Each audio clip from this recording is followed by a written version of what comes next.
speak word of affirmation in the life of a partner. But what happens? What happens? A husband and wife are having misunderstanding, and then the woman goes to make the hair, and then the friend is there saying, you see my husband, he's a useless man, he drinks. Even my own is also very stupid. Nobody's asking you to contribute. Nobody's asking you to contribute. Even if your friend says your husband is stupid, ask, well, why do you say that about your husband? What is going on? Work it out. Don't add your own. Even your own too is useless. No. And I always tell people, stop taking your marriage to the office. Your office is not your marriage place. When your wife has a misunderstanding, settle it there. Don't take your wife to the office. And don't bring your office to the house. Separate those things. So a man wants respect. A man wants to be, as well as respect, we have pointed to say, the man is the king, the man is the boss. We are all kings, we are all equal. But the man wants to be respected. He wants to feel seen. By the way, women, a man wants to feel seen. A man wants to feel heard. A man wants to be understood. A man also wants to feel affection. Touch his back hair. Say, darling, don't worry. A man will like it. But everybody, like Israel and Palestine. No. Don't make your home a battlefield. So the home is the first focus. So as a man desires respect, a woman wants to feel safe. A woman wants security. And that is why both people say, economic security, like financial security. The woman wants that. And I always tell boys, cut your coat according to your size. Don't say, you are there, a small boy, you are in school, and then you see this slave queen, you go after her. And then she asks you for iPhone. You say she's a beggar. No, she is not a beggar. You are just too greedy. Cut your coat. Stay at your level. Maybe your level of gas is soda and chapati. Stay there. They will not stress you. All they want is, I love you. You love me. Yes, I love you. Woo! That's what they want. Not all this slave queen. And they say, I want champagne. Say, Jesus, you are evil. You are wicked. She's not evil. She's not wicked. Cut your coat and put the what? Your size. So everyone wants financial security. Social security. You want to trust your husband. You want to feel safe around your husband. We know the kind of security. So in the home, that is it. And recently I posted on my status that every child is born into a new family. Every child is born into a new family. So some people reacted. They say, yes, right, it's true. You see, we have different families, different people out there. I said, that's not the point. Every child is born into a new family. What do I mean? When the husband and the wife meet, it's a family. When the firstborn comes, the dynamic does what? Changes. The wife becomes what? A mother. The husband becomes what? A father. They both become what? A parent to that child. So the dynamic changes automatically. So the way they were living together has to change. So instead of spending every day out, they know that there's a child at home. They need to see, they need to talk to, they need to train, they need to watch. So that is the firstborn. And that firstborn often receives all the love. Now, when the second child comes, automatically that dynamic changes again. Are you following? It changes. So the way the first one was loved is not the same way the second will be loved. What happens now? The parents have all grown. They are also in their career. And in most cases, the firstborn becomes what? The co-parents. You have to carry the child. Sometimes the firstborn carry the siblings. Am I like, no. But it happens. Carry the child, you hold the child, they walk together, they run across the road, they play together. So that firstborn becomes a co-parent. But at the same time, what happens? The secondborn sees the firstborn as who? A rival. Then what happens?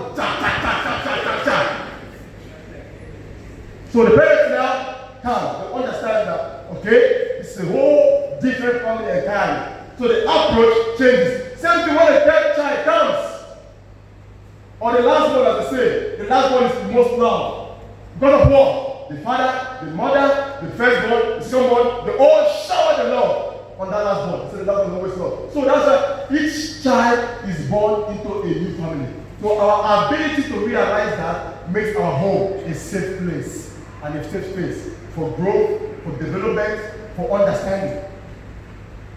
So what happens in preparing the kingship of tomorrow? Train your child in the way that he or she should grow. So when they are old, they will not depart from that. But what happens nowadays? We expose our children to all kinds of gadgets. Spend family time. Spend time together.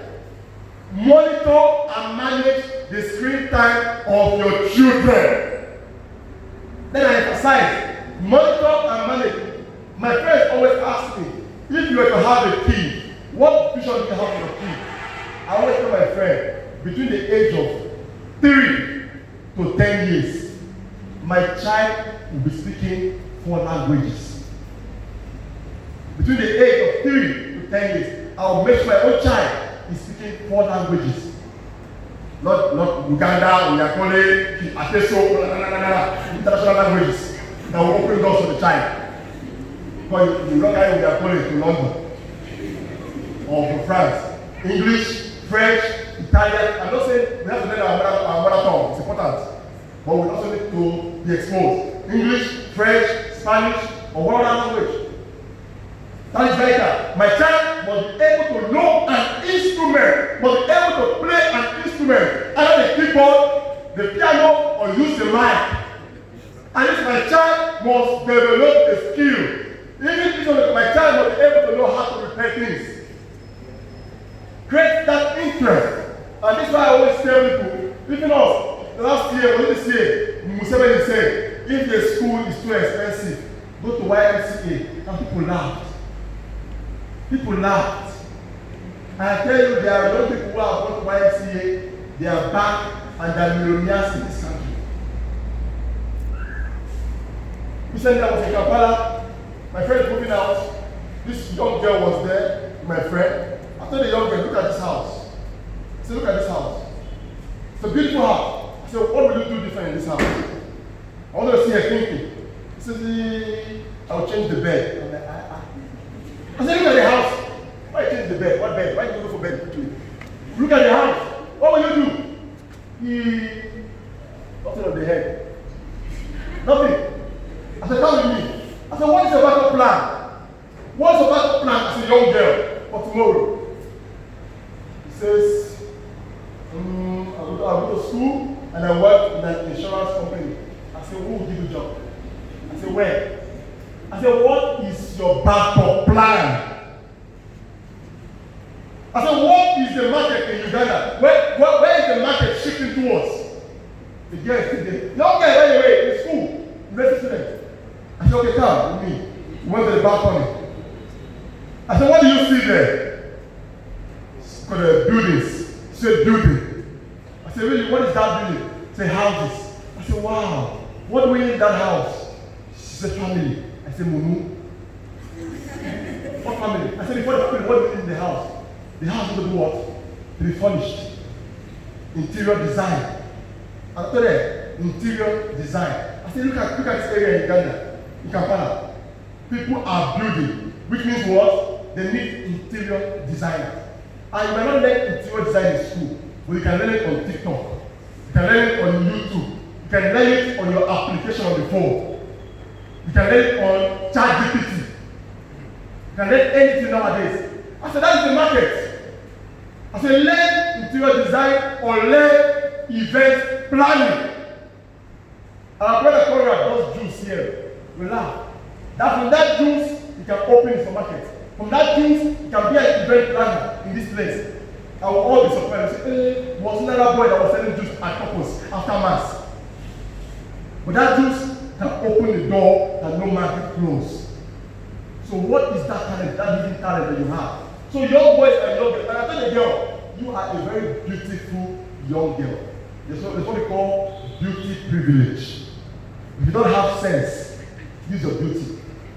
I'm not saying to shake your hair every day for 12. No. If you don't have sense, use your beauty to open doors for yourself. By doing what? By smiling like a chicken. I have this thing. Men will buy. See, men will buy. Men will buy whatever you are. What stupid man will buy? That's man.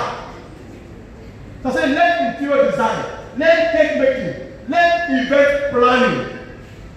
Once you go on the table, you say, oh, as a beautiful girl, you go, or a beautiful boy. You go, you say, oh, I have this thing, I'm an event planner. The guy will be excited, he will say, come and do it. So what is your backup plan? What is that thing that you have that is help enable you to build your kingdom? What is that skills? So learn the skills. And there are some elders here who have sent their children. Another was telling me, my child says she wants to go to a technical school first. This is an elder who is rich, has the money to send the child to any school in the world. But the young girl, I was really impressed. The young girl says, Daddy, I want to go and learn carpentry. Carpentry. You see the level of thinking at that age. Some of us who are from poor families will say, that's our working. Walk like this. We elephant walk, we can't walk, I don't know. And then we say, hey, we feel entitled. You need to say, okay, do this. No. It's not my type of job. It's not your type, but you will starve. The young girl, I want to learn carpentry. That girl gets her hands dirty. You should see the chair that child makes, you are shocked. We were all here saying, oh, Father Peter is gifted. Yes. Father Peter, you know in our museum, our chaplain. He's gifted. Yes. Because of what? From his childhood, he was trained towards that. Father Peter can fix this fan. He can fix anything, electricity. He can fix a car. He can do anything. What do I do? That's what I have. But I'm able to observe that, and that's why I'm telling you that at this age, let us equip ourselves. No people have a skill. There are no jobs out there. You cannot be a job seeker. We can be a job creator, and that can come from your hand, the fruit of your hand, the fruit of your labor. Train your children. Your children should be polyglots. Should speak many languages. They should have a skill, music or something. They should do something. Now, I go to the second point. May our habit be aligned with your goals. In unleashing that kingship, may your habit be aligned with your goals. You will not say, oh, my desire is to look good. My desire is to look fit, to look smart. And then what do? You eat chapati, you eat pizza, you eat hamburger, you eat ice cream. Even when it's cold, you are eating ice cream. You drink soda, 20 liters of soda, anything, and you expect to be fit. You are deceiving yourself. Why am I giving this example? Successful people align their habits with their goals. What do I mean? What is my goal? Then you read towards that. You dream it, you work towards it, and you show it. It's available to do what? You dream about it, you read about it, you research about it, you talk about it, you inquire about it, you act. You align your habits. May your habits be aligned with your goals. Don't say, I want to be an accountant, and all you do every day is to download bottles in the bar. What are you accounting for? Your stomach and diarrhea. Don't say you want to be a doctor and you fear needle, you fear syringe. Then that doctor is not for you. So your habits must align with your goal. And in doing so, what happens? You build a system. Learn to build a system and don't rely on your mood. I repeat, learn to build a system and not rely on your mood. Somebody who builds a system has a structure. I give an instance, for instance. Exams are fast approaching. This time, you build a system, which was you set I'm studying. From this time to this time, I take a break. From this time to this time, I go for walk. From this time to this time, my music. From this time to this time, what happens? Once you have a system, you have a structure, you are not stressed, you are not anxious, you are not overwhelmed. But once there is no system, once you rely on your mood, what happens? It takes effort.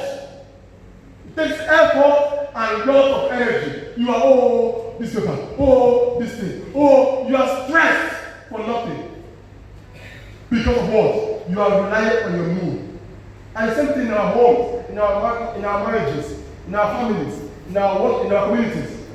Husband to the wife, have a system. Once you have a system, you will not react to every little thing the partner does. Same thing for the woman. Have a system. Once you have a system, you know how to. A system means this is my husband. This is his temperament. This is how he feels. This is how he acts. Once you know that system, you will learn not to rely on your mood. Rather, you follow your husband based on his word, on his system. And like I said earlier on, system gives structure.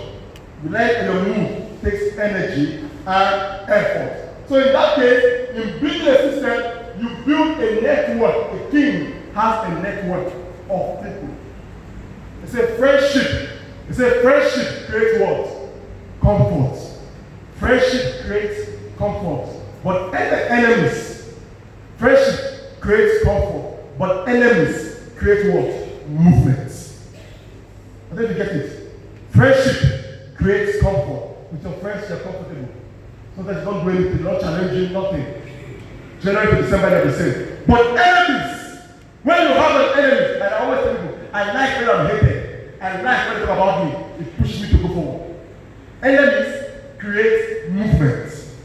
So don't see your enemy as a problem. See your enemy as a stepping stone to your greatness. See your enemy. And I always tell you guys, the only way to silence your haters, the only way to silence your enemies is to be what? To be successful.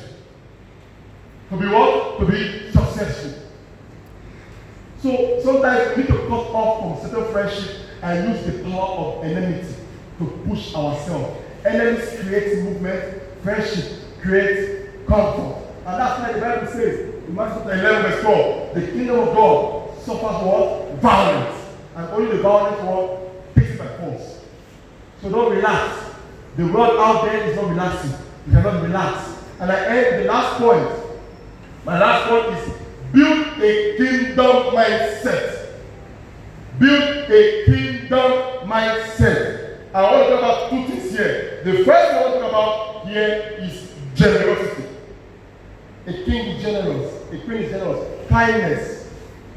Generosity. I was in Kampala. My brother told me, if you go for a mass, if you go to church, the offer 3 is 200,000, 300,000. You know they were all Catholics.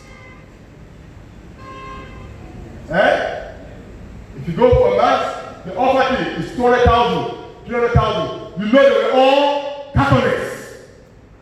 Because Catholics rely on what? On their mood, not on the system. I'm coming. You are wonderful guys, come on. Now, so if you go for a mass, a Catholic mass, you get 1 million, 2 million. You know that there were more Protestants at that mass than Catholics. Is it a lie? Of course. Protestants are very generous. I'm not trying to compare here, but I'm quoting. If you go for a mass, offer 3 is 200, 300, they are Catholics. You go for a mass. Offer 3 is 1 million. They are what? Protestants. Why were we talking about this? I was asking my brother, how come? Because you see, it's very easy for us priests to manipulate you guys and get the money. Very easy. Maybe in Nigeria, but also I'm not focused on that. But I was asking, I said, how come? I had a mass here. The offer 3 was 200,000, 300,000. And then towards the end of the mass, I brought the hymn books, which were dilapidated. the hymn books, to auction, to raise money for the students' tuition. Guess how much I had in that 8 a.m. mass? I had for 5,000. Jesus Christ. Will you, for that was somebody's tuition? For 5,000. 8 a.m. mass was 5,000. But 10 a.m. mass, that's 2 Sundays ago. Guess how much we raised in at that mass? 1.1 million in the same mass. What? Yeah. You are wonderful people. You are really generous people. 1.1 million to cover the tuition of students. The offer to at mass was 300,000. The same mass, 10 minutes later, with collection there, 1.1 million. Please give to the church. We have workers to pay. Well, I'm not talking about giving to us, but I'm just challenging our academics. So I was talking, one of my friends in Kampala, she told me, she said that I feel bad giving 1,000 to God. I said, what do you mean? He said in Malachi chapter 3, it was said what? God says what? You are stealing from me for my tithe and my offering. You are stealing from me for my tithe. And by the way, the money is not from me, so you're talking this. You are stealing from me from your tithe and your offering. So the girl was saying, when I was in high school, offer 3, I give 1,000. I went to the university, offer 3, I give 1,000. I have a job, offer 3, I still give 1,000. Shame on me. We do it, all of us do it. Am I right? Because what? We rely on our mood. There is no system. Once you have a system, you are able to monitor the growth and the changes. But once you rely on the mood, you are always flat. So we come to mass, we are already prepared. Hey, this 1,000 I will give to God. It's okay. It's okay. But the difference between those who were giving in church and the widow gave everything she had. Even if it was 1,000, but that was all she got. She had. That was what she had. So you cannot give if God is blessing you. You cannot give on your own standard. You cannot give on your own. I'm not forcing you to give. That's not the message here. But you cannot. I'm trying to challenge our generosity. Even myself, I have to challenge myself also. You cannot give based on your own standard. You should give on the level that God has blessed you. If God has blessed you in 1,000, it's okay. You give that 1,000. It's blessing, not to the church only, to people in need. I give an instance. In the WhatsApp group, was that last year? Last year, the Archbishop visits. Archbishop visits. I've mentioned it before. 10 a.m. mass before the Archbishop visit, they have a Sunday. Easter Sunday. Easter Sunday, 10 a.m. mass, I celebrated the mass. The offering was 700,000. So the next Sunday was the Archbishop visit. All the MPs, the dignitaries, whether last this year, all the dignitaries. Somebody told me, oh, Father, today the church will get a lot of offering to keep that thing is going. I said, we don't have expectations, eh? I learned my lesson a long time ago. All those MPs and all those dignitaries, I celebrated mass with the students. We raised 700,000. With all the dignitaries, guess how much we had that day? 1 million. 1 million. I said, if you are what? The act of giving when it comes to the church is terrible. It's terrible. On the WhatsApp group, I'm on the WhatsApp group. On this WhatsApp group, there are big boys and big girls, rich people. I don't know why they added them to that WhatsApp group. But they added me. Now, somebody lost the father or the mother. Contribution. Nelson, AK. 5,000. How? Contribution. Job, 10,000. You are earning what? You might have loans. You might have children to take care 5,000 for a funeral. If they give for your own, like that, will you be happy?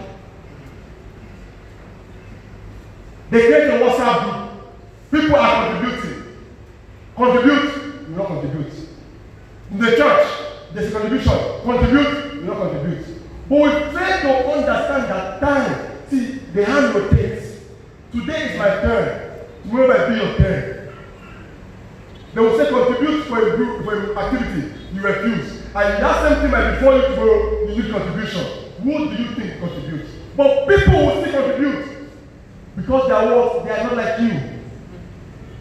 Because they are better than you. They are not contributing because they have enough. They are contributing because they understand what it means to be a human in need.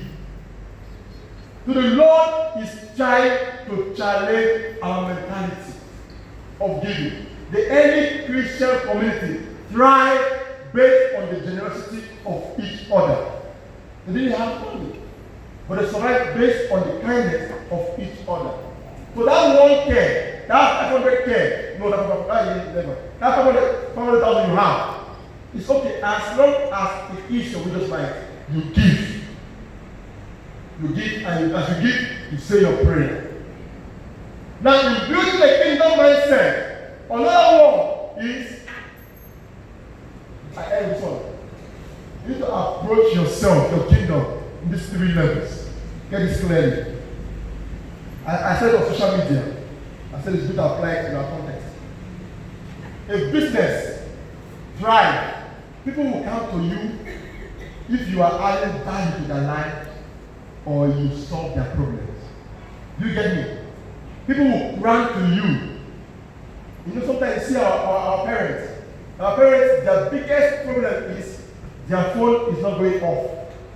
Maybe instead of pressing the power button, he's pressing the volume.